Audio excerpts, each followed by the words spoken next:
I'll tell you a story here, and for me that was very important part of leadership. And I spoke to you about man management. There was Sehwag batting with me in the middle, and we were chasing that night 320 where I took my shirt off. And I was very upset at lunch because England got 300, 325. And in those days, this was about 2002, you very rarely chased 325. It's not like modern day cricket where you just keep hitting, and the game has changed a lot. So I was walking down this long room at Lord's, and Sehwag was whistling behind me. He had his pack. He was that sort of a person.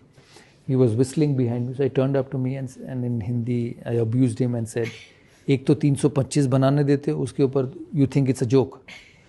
So he walks past me and said, "Skip, we're going to win this." I said, "Let's see." So we went. We started very well, both of us. And after 7 overs, we were about 70 for no loss. I was batting on 40 odd, and Sehwag was also batting. So Ronnie Irani, and many of you would have known in England, Ronnie Irani was bowling from this end. And I went up to Viru and said, we've got a good start. I think we can get this total, but don't get out. We've played the harder bowlers. There's a weaker bowler coming in. Let's just keep taking 6-7 runs and over, because that's what we need. He said, yeah, fine, no problem. So Ronnie runs up from this end. He hits the first ball over mid-off for a 4. So I was at the non-striker end. I went up to him, tapped and said, "Good shot. So we got 4 runs and over. Just keep rotating." He said, yes, no problem. So he goes back to his end.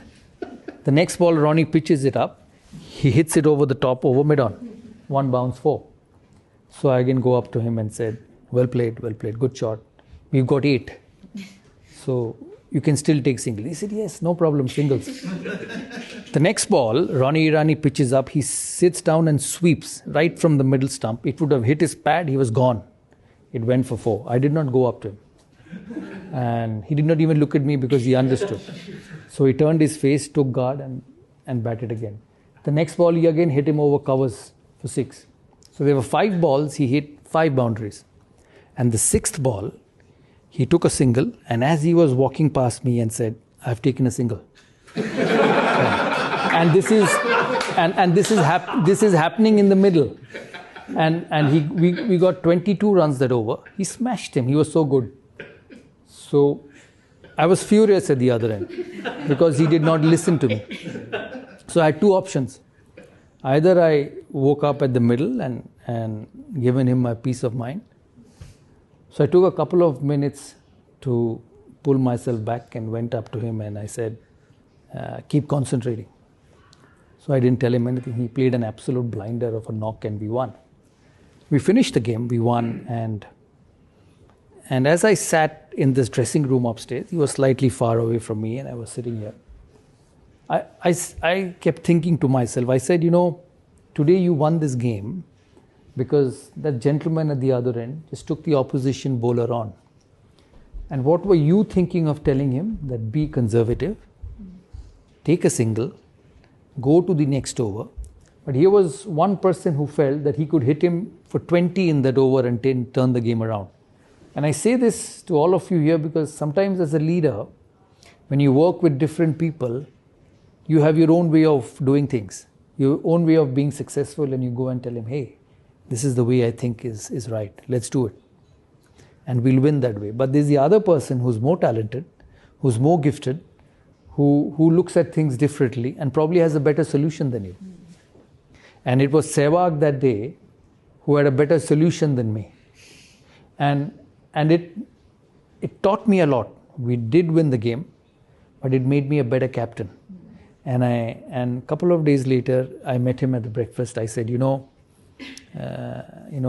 why did you do this? So first question he asked me, are you angry on me? I said, I was, I'm not anymore. He said, good. I said, I told you to play singles. Why did you hit him? He said, I felt that was the best thing to do at that particular moment. He said that was the best thing I felt would win India the game at that particular moment. And it was such a lesson for me on captaincy. I said, I have a Sehwag who's different. I have a Dravid who's different. I have a Ganguly who's different and I have a Harbhajan Singh who's different. They can't play the same way. So if I have to be successful, I have to understand that they win cricket matches their way. And I have to let them do that. And I think a successful group, a successful entrepreneur, along with your aims and goals and objectives of wanting to be successful, don't forget this very simple line and solution in your journey is that everyone's different. And you cannot make everyone play the same way or everyone work the same way.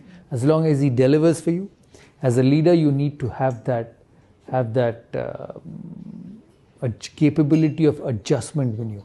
And I say that, when you manage individuals, you have to manage them differently. Yeah, and you cannot expect every individual to behave, react, work, and do things the same way.